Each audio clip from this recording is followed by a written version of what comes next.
കാസർഗോഡ് പൂച്ചക്കാട്ടെ പ്രവാസി വ്യവസായി MC അബ്ദുൽ ഗഫൂർ ഹാജിയുടെ മരണത്തിൽ മന്ത്രവാദിനിയായ യുവതി അറസ്റ്റിൽ. മരണം കൊലപാതകമെന്ന് വ്യക്തമായതോടെയാണ് മന്ത്രവാദിനിയായ യുവതിയെയും ഒപ്പം ഭർത്താവിനെയും മറ്റ് 2 സ്ത്രീകളെയും അടക്കം 4 പേരെ കേസന്വേഷിക്കുന്ന പ്രത്യേക സംഘം അറസ്റ്റ് ചെയ്തത്. 596 പവൻ സ്വർണമാണ് മന്ത്രവാദ സംഘം തട്ടിയത്. സ്വർണം വിറ്റതെന്ന് സംശയിക്കുന്ന കാസർകോട്ടെ ജ്വല്ലറിയിൽ പ്രതികളെ എത്തിച്ച് അന്വേഷണ സംഘം തെളിവെടുപ്പ് നടത്തി.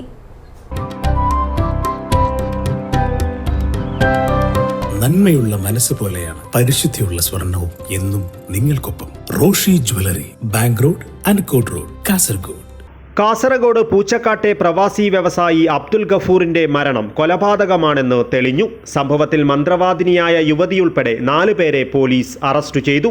കൂളിക്കുന്ന് സ്വദേശിനി ജിന്നുമ്മ എന്ന ഷമീമ, ഇവരുടെ ഭർത്താവ് ഉബൈസ്, പൂച്ചക്കാട് സ്വദേശിനി അഷ്നിഫ, മധൂർ സ്വദേശിനി ആയിഷ എന്നിവരെയാണ് ജില്ലാ പോലീസ് മേധാവി D. ശില്പയുടെ മേൽനോട്ടത്തിൽ DCRB DYSP KJ ജോൺസന്റെയും ബേക്കൽ ഇൻസ്പെക്ടർ KP ഷൈനിന്റെയും നേതൃത്വത്തിലുള്ള 11 അംഗ പോലീസ് ടീം അറസ്റ്റ് ചെയ്തത്.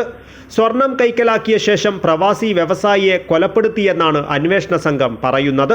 സ്വർണം ഇരട്ടിപ്പിച്ച് നൽകാമെന്ന് പറഞ്ഞ് അബ്ദുൽ ഗഫൂറിന്റെ വീട്ടിൽ വെച്ച് പ്രതികൾ മന്ത്രവാദം നടത്തിയെന്ന് പോലീസ് കണ്ടെത്തി. സ്വർണം മുന്നിൽ വെച്ചായിരുന്നു മന്ത്രവാദം. ഈ സ്വർണം തിരിച്ചു നൽകേണ്ടി വരുമെന്ന് കരുതിയായിരുന്നു കൊലപാതകം. 596 പവൻ സ്വർണമാണ് മന്ത്രവാദ സംഘം തട്ടിയത്. ഗൾഫിൽ നിരവധി സൂപ്പർ മാർക്കറ്റുകളും മറ്റ് സംരംഭങ്ങളുമുള്ള ജീവകാരുണ്യ പ്രവർത്തകനായിരുന്ന പൂച്ചക്കാട് ഫാറൂഖിയ മസ്ജിദിനടുത്തെ ബൈത്തുൽ റഹ്മയിലെ MC ഗഫൂർ ഹാജിയെ 2023 ഏപ്രിൽ 14-നാണ് വീട്ടിൽ മരിച്ച നിലയിൽ കണ്ടെത്തിയത്. മരണസമയം വീട്ടിൽ മറ്റാരും ഉണ്ടായിരുന്നില്ല. സ്വാഭാവിക മരണമെന്ന് ഭാര്യയും മക്കളും ബന്ധുക്കളും കരുതി മൃതദേഹം സംസ്കരിക്കുകയും ചെയ്തു. എന്നാൽ പിന്നീടാണ് വീട്ടിൽ നിന്നും 596 പവൻ സ്വർണം നഷ്ടമായെന്ന കാര്യം ബന്ധുക്കൾ അറിയുന്നത്. ഇതോടെ മരണത്തിൽ സംശയമുയർന്നു. തുടർന്ന് അബ്ദുൽ ഗഫൂറിന്റെ മകൻ അഹമ്മദ് മുസമിൽ ബേക്കൽ പോലീസിൽ പരാതി നൽകി. ആദ്യം ബേക്കൽ DYSPയും സംഘവുമാണ് കേസ് അന്വേഷിച്ചത്.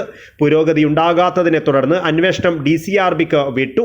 അന്വേഷണത്തിന്റെ ഭാഗമായി മൃതദേഹം ഏപ്രിൽ 28-ന് ഖബറിടത്തിൽ നിന്നും പുറത്തെടുത്ത് പോസ്റ്റ്മോർട്ടം നടത്തിയിരുന്നു.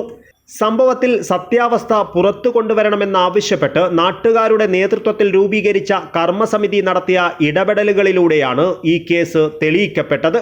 നിരന്തരമായി കർമ്മസമിതി സമരം നടത്തുകയും നമ്മുടെ കാസർഗോഡ് ജില്ലയിലെ MLA അതുപോലെ MP അടക്കമുള്ള ജനപ്രതിനിധികളെ കാണുകയും കേരളത്തിൻ്റെ മുഖ്യമന്ത്രിയെ കാണുകയും DGPയെ കാണുകയും ചെയ്തതിൻ്റെ അടിസ്ഥാനത്തിൽ ഏറ്റവും അടുത്ത് 2 മാസം മുമ്പാണ് DCRBയെ ഈ അന്വേഷണം ഏൽപ്പിച്ചത്. ഞങ്ങളെ സംബന്ധിച്ചിടത്തോളം സംസ്ഥാന ക്രൈംബ്രാഞ്ച് വരണമെന്നാണ് ഞങ്ങൾ ആവശ്യപ്പെട്ടതെങ്കിലും DCRB ഏൽപ്പിച്ചപ്പോൾ ഇവിടുത്തെ പോലീസിൻ്റെ എണ്ണക്കുറവും അതുപോലെ അന്വേഷണത്തിലുണ്ടാകുന്ന ചില പ്രയാസങ്ങളൊക്കെ പറഞ്ഞിട്ടുണ്ടെങ്കിൽ പോലും ജോൺസൺ എന്ന് പറയുന്ന DYSP മിടുക്കനായ ഉദ്യോഗസ്ഥൻ, അദ്ദേഹം തെളിയിക്കപ്പെടാൻ അദ്ദേഹത്തിൻ്റെ ഒരുപാട് നിഗൂഢമായ നീക്കങ്ങൾ ഇത് വിജയപ്രദമായി എന്ന വലിയൊരു സന്തോഷ വാർത്തയാണ് ഉള്ളത്. ഏതായാലും ജിന്നുമ്മ എന്ന് പറയുന്ന ഈ സ്ത്രീ ഈ കാസർഗോഡ് ജില്ലയിലെ അതുപോലെ മറ്റു സ്ഥലത്തെ ഒരുപാട് ആളുകളെ ഇതുപോലെ മന്ത്രവാദവും മറ്റു സേവകളും നടത്തി കുടുംബം തകർത്ത ഒരു വ്യക്തി എന്ന നിലയിൽ അവരുടെ അറസ്റ്റ് ഈ നാടിൻ്റെ ഒരു ഏറ്റവും വലിയൊരു ചോദ്യചിഹ്നമായി മാറിയിരുന്നു. അത് വളരെ സന്തോഷിക്കുകയാണ് ഞങ്ങളോടൊപ്പം ഈ നാട്ടിലെ പേര് വെളിപ്പെടുത്താത്ത ഒരുപാട് ആളുകൾ.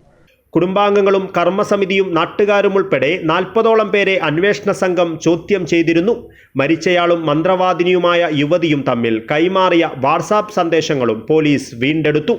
1/2 ലക്ഷത്തിലധികം രൂപ വില വരുന്ന സ്വർണ്ണ നിറമുള്ള കടലാസിലെഴുതിയ ആഭിചാരത്തകിടിന് ഇരയിൽ നിന്നും ഈ സംഘം 55,000 രൂപ ഈടാക്കി വന്നതടക്കമുള്ള വിവരവും പോലീസ് ശേഖരിച്ചിട്ടുണ്ട്. യുവതിക്ക് നേരത്തെ തന്നെ ക്രിമിനൽ പശ്ചാത്തലമുള്ളതായും പോലീസ് കണ്ടെത്തി. ഹണി ട്രാപ്പിൽപ്പെടുത്തി ആഭരണങ്ങളും പണവും തട്ടിയെടുത്ത കേസിൽ 14 ദിവസം യുവതിയും ഭർത്താവും റിമാൻഡിലായിരുന്നു. ജോലിക്ക് നിന്ന വീട്ടിൽ നിന്നും സ്വർണം കവർന്ന കേസിലും യുവതി നേരത്തെ റിമാൻഡിലായിരുന്നു.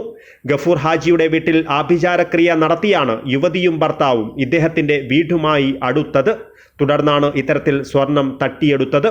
നഷ്ടപ്പെട്ട 596 പവൻ സ്വർണ്ണാഭരണങ്ങൾ വാങ്ങിയവരെ കണ്ടെത്തുവാനുള്ള നടപടികൾ അന്വേഷണ സംഘം ഊർജിതമാക്കിയിട്ടുണ്ട്. ഇതിൻ്റെ ഭാഗമായി സ്വർണം വിറ്റതെന്ന് സംശയിക്കുന്ന കാസർകോട്ടെ ജ്വല്ലറിയിൽ പ്രതികളെ എത്തിച്ച് അന്വേഷണ സംഘം തെളിവെടുപ്പ് നടത്തി. News bureau, Kasaragod.